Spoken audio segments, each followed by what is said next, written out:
اللہ کے نبی صلی اللہ علیہ وسلم نے مدینہ طیبہ میں اسلامی ریاست قائم کر کے پوری دنیا پر تا قیام قیامت اسلامی نظام زندگی پر عمل کی حجت پوری فرما دی۔ اس ریاست میں اللہ کے رسول صلی اللہ علیہ وسلم اللہ کے نمائندے کی حیثیت سے آپ کو عزت و احترام اور جملہ امور حیات میں مطاع کی حیثیت سے مرکز و محور تسلیم کیا جاتا تھا۔ اس ریاست کے باشندوں کے گھر بار، گلی کوچے، منڈیاں اور بازار بندگی رب کے نمونے اور صبغت اللہ کے رنگ میں رنگے ہوئے تھے۔ یہاں کالے اور گورے، عربی و عجمی، سب کے سب عدل و انصاف کے دروازے ان کے لیے کھلے ہوئے تھے۔ یہ معاشرہ لا فضل لعربی علی عجمی ولا لعجمی علی عربی کا کامل نمونہ تھا۔ یہاں کوئی فرقہ، گروہ بندی یا کسی مسلک کا نام و نشان تک نہ تھا۔ اللہ کے نبی صلی اللہ علیہ وسلم نے تمام انسانوں کو ایک ہار کی طرح لڑیوں میں پرو کر ایسی خوبصورت اجتماعیت قائم کی تھی جس کو اللہ تعالیٰ نے خیر امت کے اعزاز سے نوازا۔ ایک ہی صف میں کھڑے ہو گئے محمود و ایاز، نہ کوئی بندہ رہا نہ بندہ نواز۔ ایک ضعیف العمر حمیدہ قمر بوڑھے یہودی کو حضرت عمر رضی اللہ تعالیٰ عنہ نے بھیک مانگتے دیکھ کر پوچھا، تم بھیک کیوں مانگ رہے ہو؟ کہا، مسلمانوں نے غیر مسلموں پر ٹیکس جزیہ لگا رکھا ہے، میں کمانے کی استطاعت نہیں رکھتا، جزیہ کی رقم کے لیے بھیک مانگ رہا ہوں۔ حضرت عمر رضی اللہ تعالیٰ عنہ نے بوڑھوں اور معذوروں کا جزیہ معاف فرما دیا۔ ایک گھر کے اندر بچہ رو رہا تھا، اس کی ماں سے پوچھا، یہ کیوں رو رہا ہے؟ اس عورت نے کیا جواب دیا؟ امیر المومنین بچوں کا روزینہ بیت المال سے تب جاری کرتے ہیں جب بچہ دودھ چھوڑ دیتا ہے، اس لیے اسے دودھ چھوڑوا رہی ہوں۔ حضرت عمر رضی اللہ تعالی عنہ نے اسی دن سے بچوں کی پیدائش سے ہی ان کا روزینہ مقرر کرنے کا حکم جاری کر دیا۔ یہاں ہر مرد و عورت کو آزادی اظہار رائے کا حق حاصل تھا۔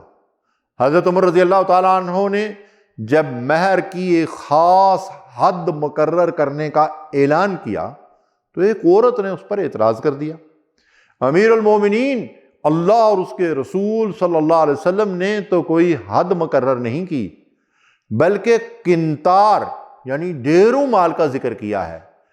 امیر المومنین نے فیصلہ واپس لے لیا اور عورت کی تحسین فرمائی۔ اور کیا بات ارشاد فرمائی؟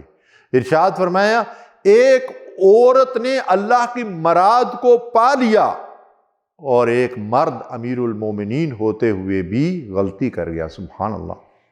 ریاست مدینہ میں رسول اللہ صلی اللہ علیہ وسلم اگرچہ ریاست کے سربراہ تھے، مگر آپ صلی اللہ علیہ وسلم اہم امور کے معاملے میں صحابہ کرام سے مشاورت فرمایا کرتے تھے۔ اللہ کا حکم تھا، وَشَاوِرْهُمْ فِي الْأَمْرِ، اپنے ساتھیوں کو مشورے میں شریک کیجیے۔ یہ امت کو مشاورت کی تعلیم کی بہترین حکمت عملی تھی، حتیٰ کہ سنجیدہ اور فہمیدہ خواتین کو بھی شریک مشورہ کیا جاتا تھا۔ یہاں کوئی بھی اعتصاب سے بالاتر نہیں تھا، حتیٰ کہ رسول اللہ صلی اللہ علیہ وسلم کے سامنے جب ایک بڑے خاندان کی خاتون کی سفارش کی گئی تو آپ صلی اللہ علیہ وسلم نے غضبناک ہو کر فرمایا، پچھلی قومیں اسی لیے تباہ و برباد ہو گئیں کہ وہاں انصاف کے دورے میں آرات تھے۔ اللہ کی قسم، اگر محمد صلی اللہ علیہ وسلم کی بیٹی فاطمہ بھی چوری کرے گی تو اس کے ہاتھ کاٹ دیے جائیں گے۔ بارہا مقدمات میں امیر المومنین اور مدعی کو ایک ساتھ برابر کھڑا ہو کر عدالتوں میں حاضر ہونا پڑتا تھا، حتیٰ کہ ایک زیرہ کی چوری کا کیس عدالت میں آیا۔ مدعی امیر المومنین حضرت علی رضی اللہ تعالیٰ عنہ تھے، لیکن وہ قاضی کے سامنے گواہ پیش نہ کر سکے۔ فیصلہ یہودی کے حق میں ہو گیا۔ یہودی کو حقیقت حال معلوم تھی کہ زرہ حضرت علی ہی کی ہے۔ وہ اس بے لاگ انصاف پر کلمہ پڑھ کر اسلام میں داخل ہو گیا۔ ریاست مدینہ کا نظام حق اور انصاف اور عدل و قسط پر قائم تھا۔ مساوات انسانی کی جو تعلیم اسلام نے دی، اللہ کے نبی صلی اللہ علیہ وسلم خود اس کا اعلیٰ نمونہ تھے۔ غزوہ بدر کے ایک موقع پر سواریوں کی کمی کی وجہ سے تین لوگوں کو باری باری ایک سواری پر سوار ہونا پڑا۔ نبی صلی اللہ علیہ وسلم، حضرت علی رضی اللہ تعالیٰ عنہ اور مرثد بن ابی مرثد، یہ تینوں جو تھے ان کے پاس ایک سواری تھی۔ دونوں اصحاب نے اپنی باری پر نبی صلی اللہ علیہ وسلم کو سوار ہونے کی پیشکش کی۔ آپ صلی اللہ علیہ وسلم نے فرمایا، تم دونوں جسمانی قوت اور طاقت میں مجھ سے بڑھ کر نہیں ہو، اور میں اجر آخرت سے مستثنا اور بے نیاز نہیں ہوں۔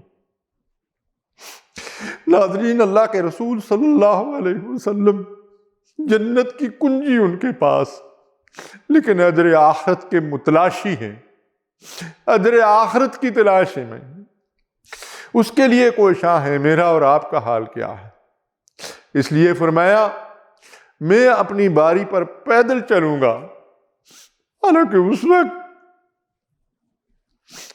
آپ صلی اللہ علیہ وسلم کی عمر مبارک 55 سال تھی۔ ناظرین، قرآن کریم نے اسلامی ریاست کی جن 4 بنیادوں کا ذکر کیا ہے، مدینہ کی ریاست اس کا بھی اعلیٰ نمونہ تھی۔